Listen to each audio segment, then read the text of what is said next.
Well, I guess there's going to be a Season 3 of The Bad Batch, because I am currently furious at how Season 2 ended, and that cannot be the end. The Summit and Plan 99 were great episodes, but I'm just hurt. I feel beat down, which is probably the point, to make us feel like the Batch, or what's left of them.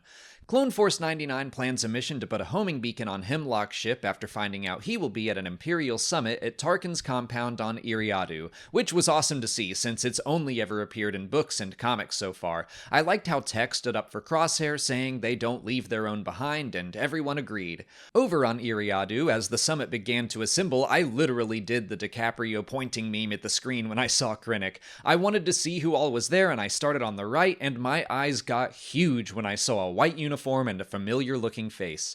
Hemlock gives us some vague clues about his research into cloning, mostly teases, but it sounds like part of what he's up to is quite literally creating a subservient society to live under the Empire. I'm sure there's more to it, as hinted by the end of the second episode. I love that even the other Imperials seem kind of weirded out by Hemlock, and at least one of them is like, are we sure we should be doing this to the clones? But even that question is raised just in the fear that the Senate might find out. While they all talk, the Batch sneaks onto the planet using some stolen clearance codes. Classic. The mission seems pretty normal for them, lots of creative thinking, Tech having to do tech things and disabling sensors. I loved the comedy moment of everyone looking at Wrecker when the necessity of precision was made clear. Honestly, the whole episode up until this point, minus the Hemlock stuff, was lighthearted and easygoing. Omega gleefully tells Phee they're going on a covert mission, Phee then attempts to flirt with Tech again, Wrecker is afraid of heights, Omega is sneaky while she successfully plants the tracking device. The writers did a great job of easing us into our Bad Batch comfort zone.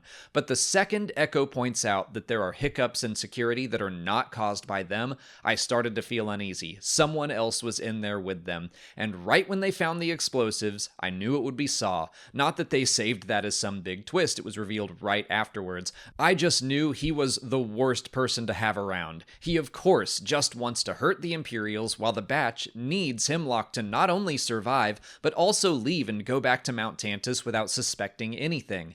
The fact that the entire mission falls apart because of someone who is technically on their side breaks my heart, and Saw's mission, like most of his missions, would have been pointless. I mean, yeah, Tarkin and Krennic are there. If he successfully killed them, it may have altered the course of galactic history, but honestly, I think Tech is right. Within the Empire, there is no shortage of people like them. The work would have continued. They would have been replaced. Everyone in the Empire is replaceable except for the Emperor himself. But Saw doesn't care. He says sacrifices have to be made for the greater good, which isn't a completely untrue statement. He just doesn't actually understand what those words mean. He sacrifices way too much for way too little. Every time we see him pop up, he just wants to hurt his enemy, call it a victory, and move on. On Kashyyyk, he causes a lot of trouble and then leaves, making life even harder for the Wookiees. On Inusagi, he kills children and civilians to kill an Imperial governor. On Jedha, he hits Imperial Kyber shipments, but gives no regard to the people who actually live in the city. And in this episode, what does he accomplish? He doesn't wipe out any of the actual commanders. He kills a few stormtroopers, and he ruins the Batch's chance to find Mount Tantus. And yeah, I'm gonna blame him for what happens to Tech, too. So now we're getting into the second episode, Plan 99. We've been speculating what Plan 99 would be for months since we first learned the episode title. Apparently, it just means pain. This episode hurt so much. Saw's explosions knocked out the power to the Batch's getaway plan, so Tech had to go fix it, and once again, I had a bad feeling about this.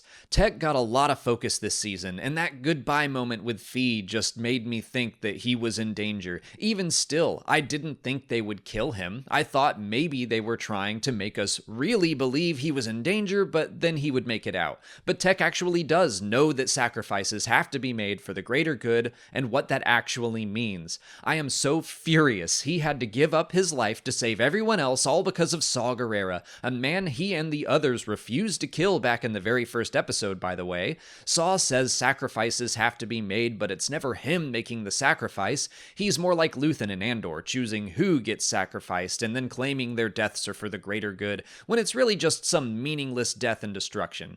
Tech didn't sacrifice sacrifice his life to hurt his enemies, he sacrificed his life to save his family. And they still barely escaped and had to get Omega back to Ord Mantell so AZ could heal her, and we were supposed to be done with all the sad, terrible stuff, writers of the Bad Batch. You already took Tech from us, but still you set off my spidey senses with Sid and her weird looks. I was already mad at Saw, so I was seething once we knew Sid sold them all out while they're in so much pain. They had me believing all season that she would come around to be helpful. Again, the writers did a good job at telegraphing that. She told Malegi that people can change, and I believed she would because that's what people do in Star Wars, but she sells them out and has the audacity to act like she had no choice, especially when she got paid for the act.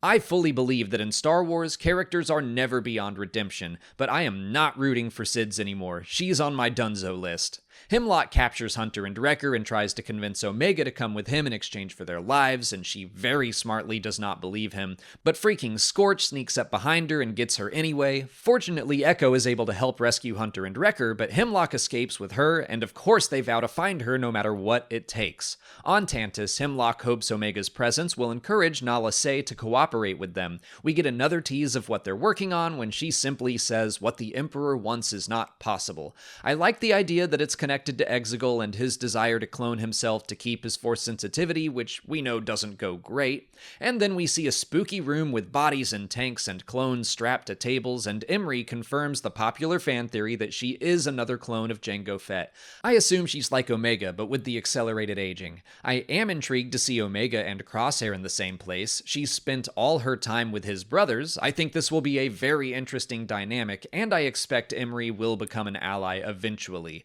But what do I know? Nothing. I expected to see them rescue Crosshair in these last 2 episodes, not completely and utterly fail. It is so painful seeing this family get ripped apart. I knew the Pabu stuff was a bad omen. I was saying the whole point of those episodes was to give them some peace so we would know exactly what they were sacrificing when they left to try to save Crosshair. And I think that's what Plan 99 actually is. Sacrifice. That is the theme of the finale. We see what makes Saw's idea of sacrifice unworthy, and we see what makes Tech's sacrifice worthy and noble, even if it is also incredibly painful and sad.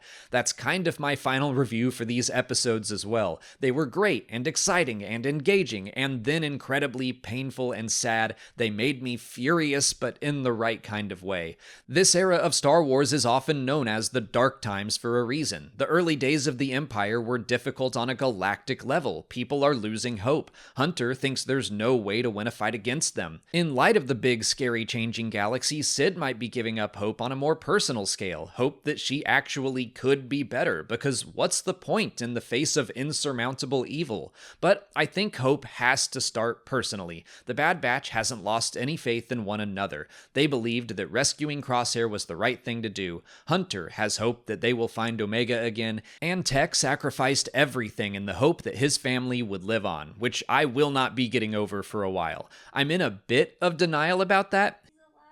Hemlock did find his body, but I just don't see how he could have feasibly survived that fall. So I think that's all I have to say about the Season 2 finale for now. I'll save my overall thoughts on the entire season for another video. I also have some speculation on Season 3, but I might wait until the celebration panel to dive into all that. So I'm just gonna wrap up for now. Let me know what you thought of the finale in the comments. If you haven't already, please like this video, subscribe to the channel, follow us on TikTok, Twitter, and Instagram, and consider checking out our Patreon page for our video reactions and audio commentaries for every episode.